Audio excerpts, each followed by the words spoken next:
atas diri kita sendiri.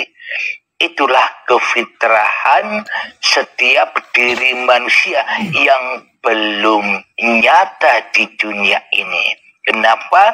Karena kefitrahan itu adalah sucinya yang Maha Esa. Jadi sucilah yang Maha Esa, sucilah Tuhan pencipta manusia ketika manusianya belum ada di bumi ini, belum wujud di bumi ini, belum hidup di bumi ini, belum berkuasa di bumi ini. Itulah semuanya fitrahnya Tuhan. Jadi bagi umat-umat yang beragama tentunya sudah memahami, tentunya sudah menyadari bahwa diri kita ini, bahwa badan kita ini tidak jadi sendiri. Sesuai keyakinan dan kepercayaan orang-orang yang tidak beragama dan tidak percaya adanya Tuhan.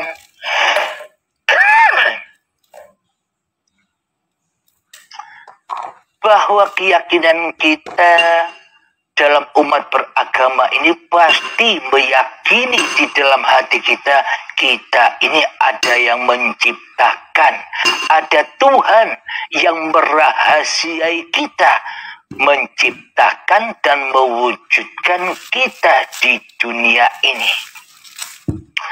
50 tahun yang lalu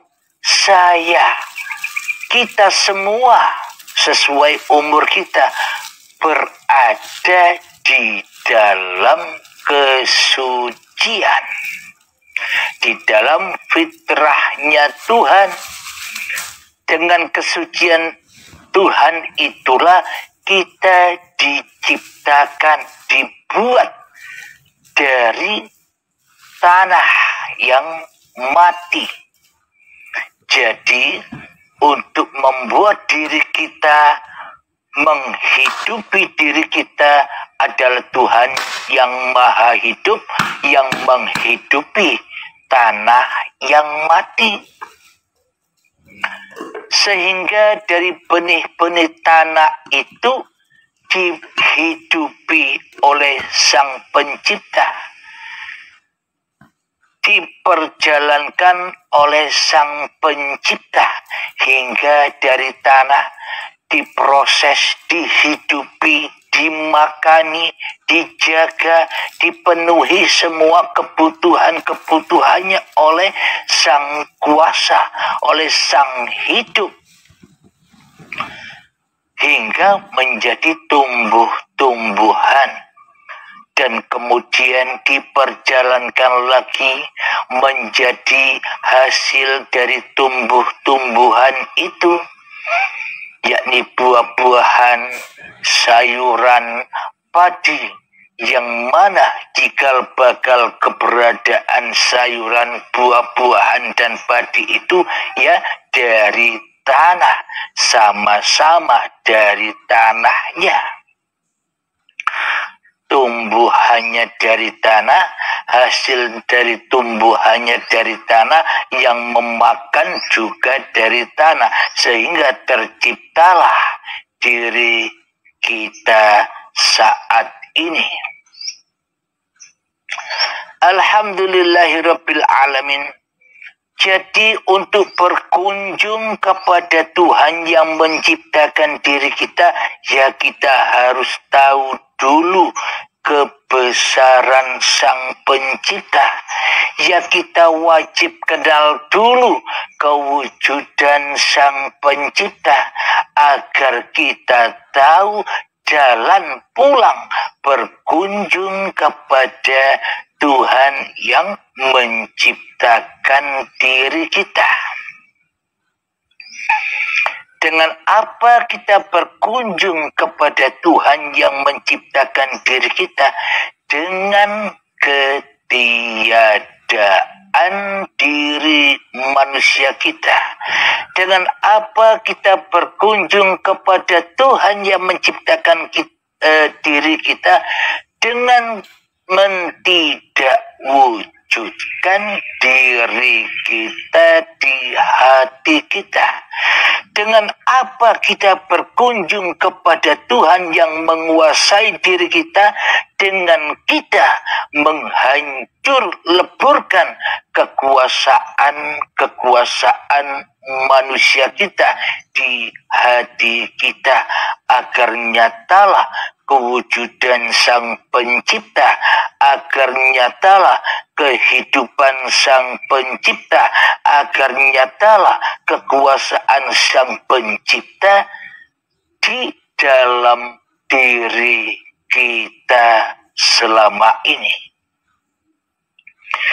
Jadi kenapa Tuhannya manusia selama ini goib bagi manusianya, tak nyata bagi manusianya, tak jelas bagi manusianya? Kenapa? Karena manusianya lebih memilih menjadi Tuhan di dalam hatinya daripada menjadi hamba Tuhan di dalam hatinya. Maka selamanya Tuhan pencipta diri manusia kita, selamanya kita anggap goib, kita anggap tak nyata, kita anggap tak jelas keberadaannya selama ini. Lalu bila Tuhan Sang Pencipta itu goib, bila Tuhan Sang Pencipta itu tak jelas keberadaannya, bila Tuhan Sang Pencipta itu tak nyata keberadaannya, lalu buat apa kita menyembahnya? Berarti bila Tuhan itu goib, berarti bila Tuhan itu tak jelas, berarti bila Tuhan itu tak nyata bagi kita, bagaimana mungkin kita bisa berkunjung? Bagaimana mungkin kita bisa pulang? Bagaimana mungkin kita bisa menyembah dan mengabdi kepada Tuhan yang menciptakan diri manusia kita selama ini? Hal inilah yang wajib disadari bagi seluruh manusia, terutama hamba-hamba yang sudah memeluk di dalam suatu agama. Karena manusia yang memeluk suatu agama apapun itu, berarti manusianya percaya dengan adanya Tuhan. Alhamdulillahirabbil alamin. Mohon maaf ya.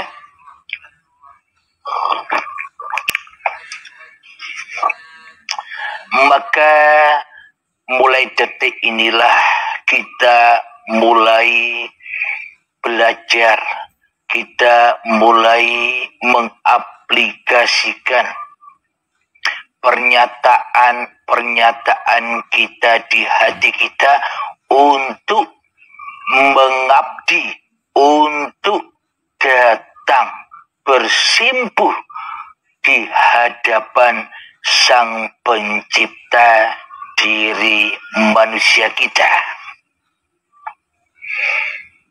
Bagaimanakah cara mengenali Tuhan yang sesungguhnya lebih nyata daripada diri kita? Bagaimana cara mengenali Tuhan yang lebih besar daripada kita? Bagaimana cara mengenali wujud Tuhan yang lebih wujud daripada wujud kita? Bagaimana cara mengenali kekuasaan Tuhan yang lebih berkuasa daripada kuasa manusianya? Maka dari itu, ya kenal dulu siapa dia. Di dalam kitabnya orang-orang muslimin, ada ayat di dalam ayat kursi, Allahu la ilaha illa huwal hayyul qayyum.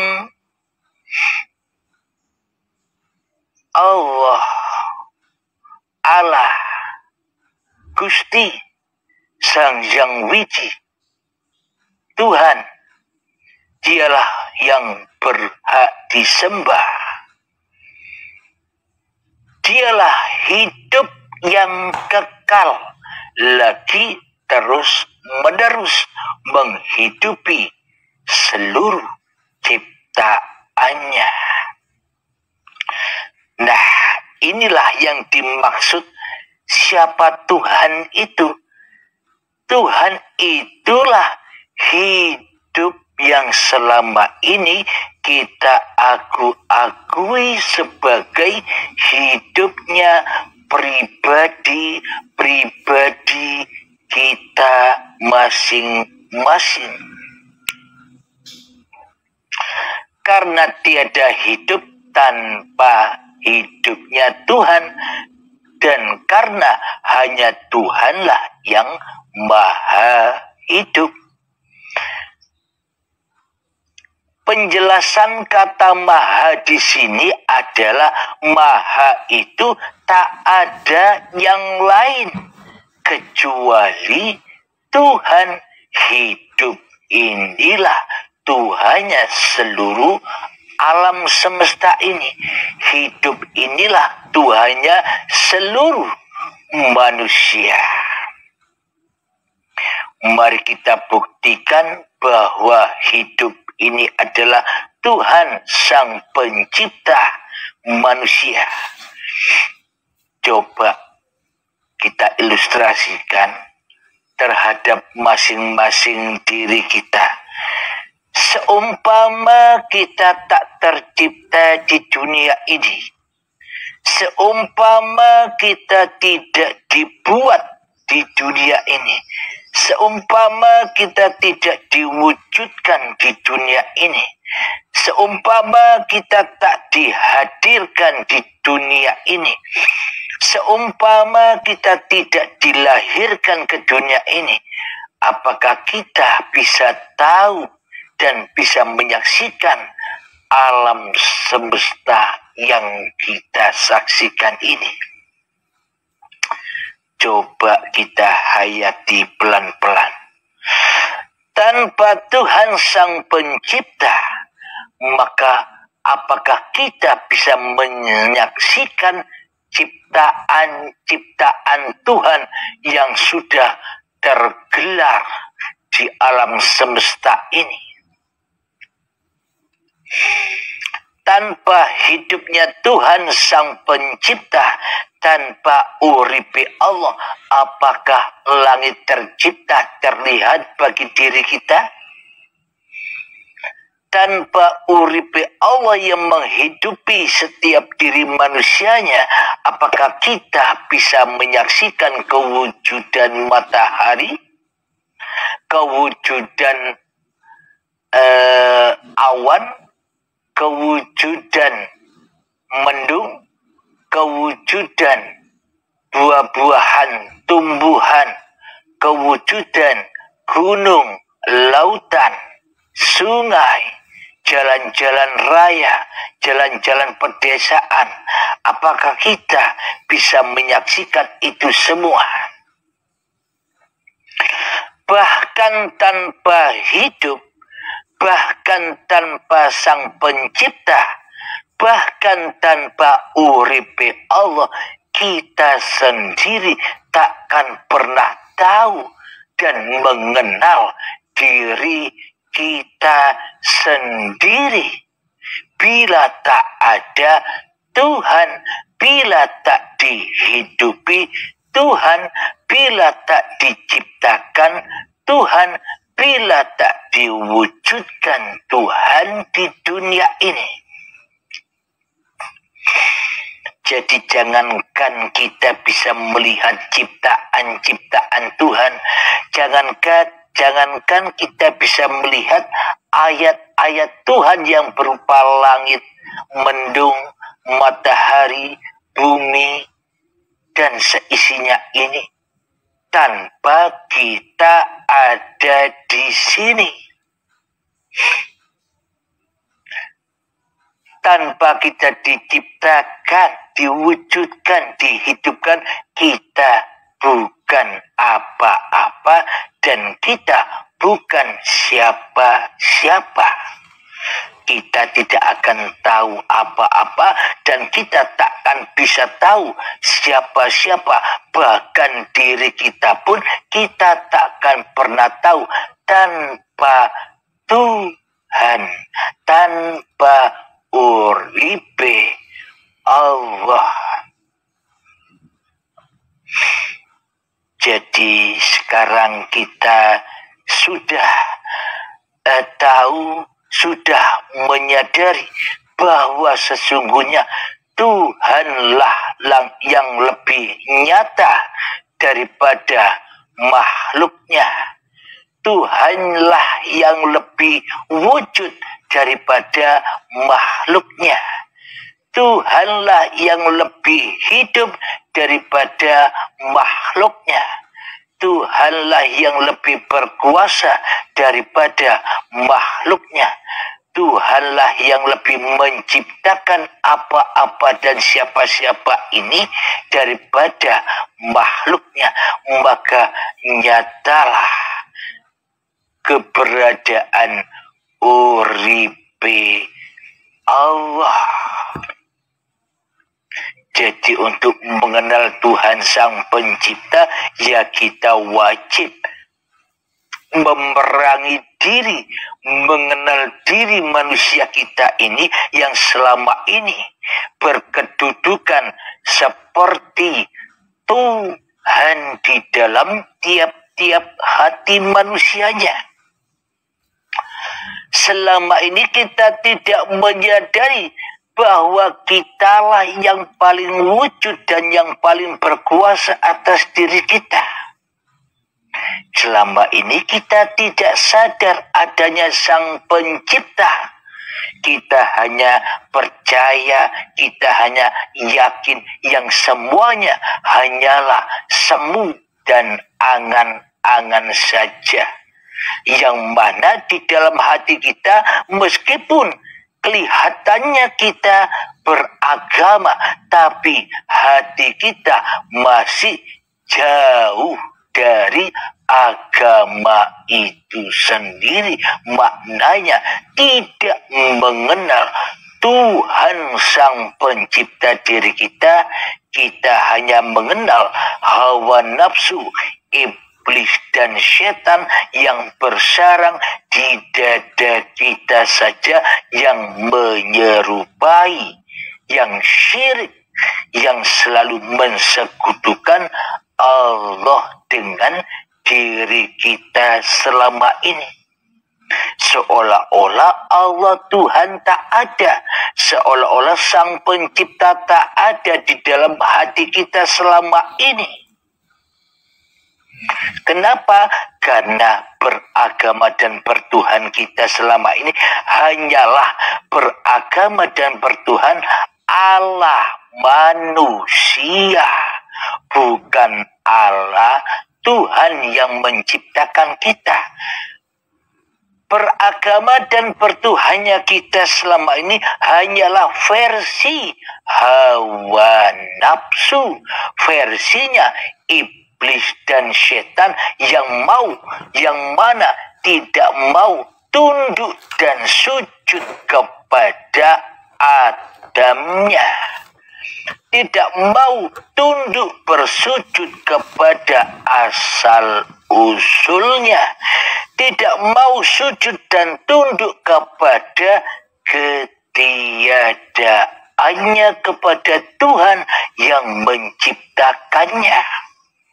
Berarti selama ini kita belum benar-benar memeluk agama dan belum benar-benar bertuhan, karena kita selama ini masih jadi setan. setan di dalam hati kita sendiri yang mengadu domba, yang selalu menghasut Tuhan selama ini di dada kita. Kita tidak menyadari bahwa kita selama ini hanyalah menghasut Tuhan dengan hawa nafsu kita sendiri selama ini. Maka dari itu, marilah kita sadari semua. Jadi untuk berkunjung kepada Tuhan yang menciptakan diri manusia kita,